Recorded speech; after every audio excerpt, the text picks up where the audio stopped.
Có em plastic bìa đỏ giấy tay.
Của bạn kia là bao nhiêu tiền đấy? 500.000.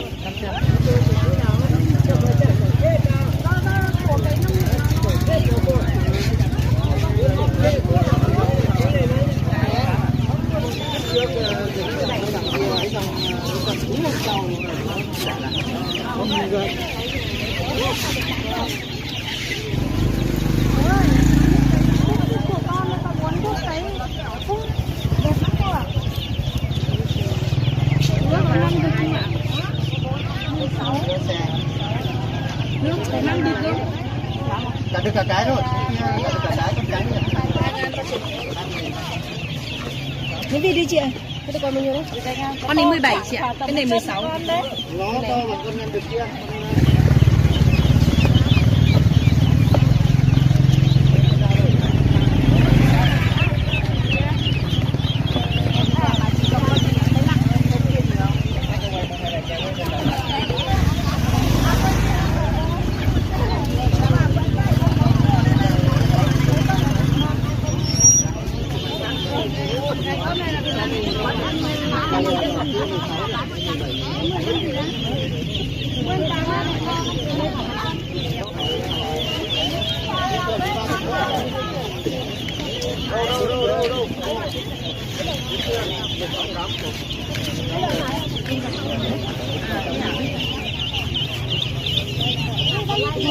Ồ, 30 nữa, 25 thôi. Không, đây con này đã 25 rồi đây này.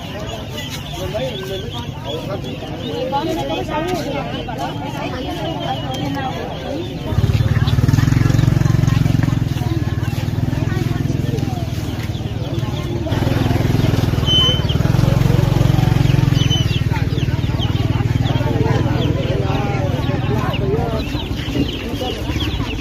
Một cặp tổng mật.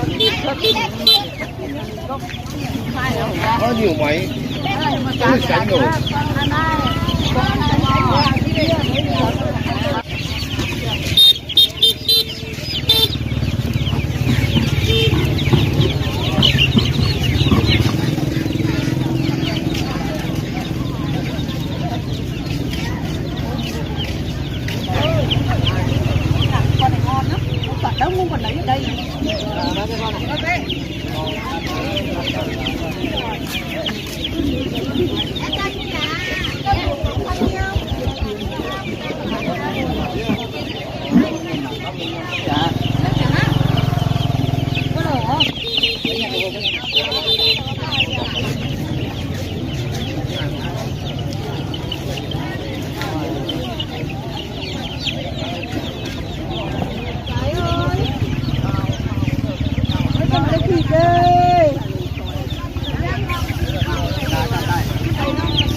Trung tâm ứng dụng công nghệ mới ép dẻo bằng lái xe chứng minh nhân dân, có ép lát tích, bìa đỏ, giấy khai sinh, giấy khen.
Đen này thì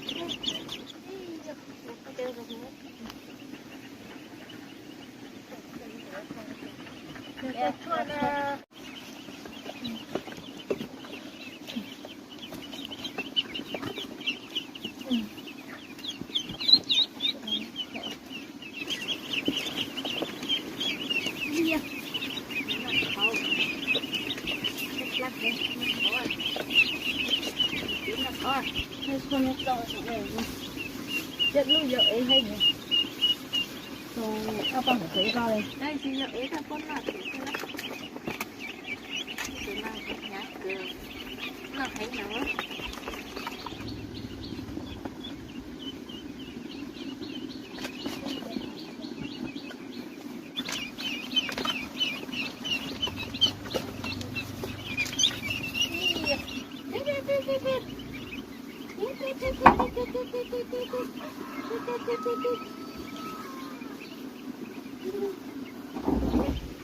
nó phải cái tính tình này nó phải nó là thành cái mà phải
giờ là một lỗ trong một cái cái là có mua nó chỉ sang cho giờ giờ rồi còn nó mua lại họ lên lấy châu rồi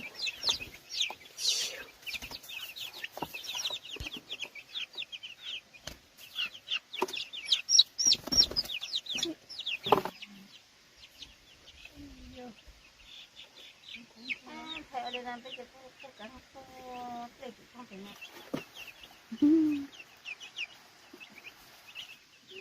nó tôi là dưới còn lớn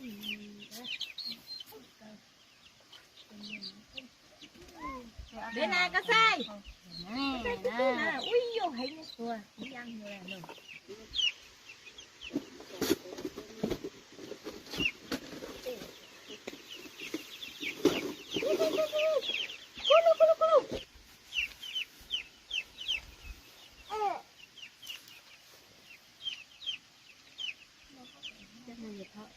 phơi vậy đấy,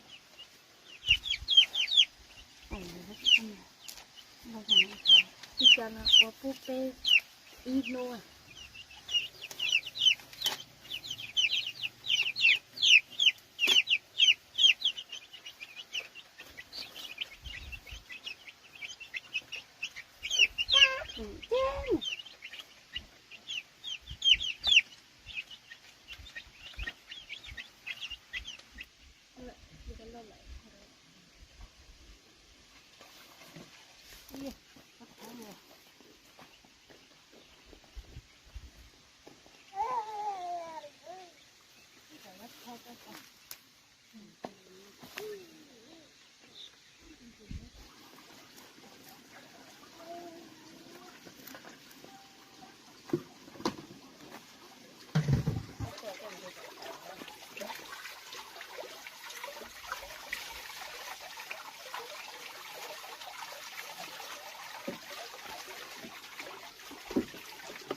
Ừ.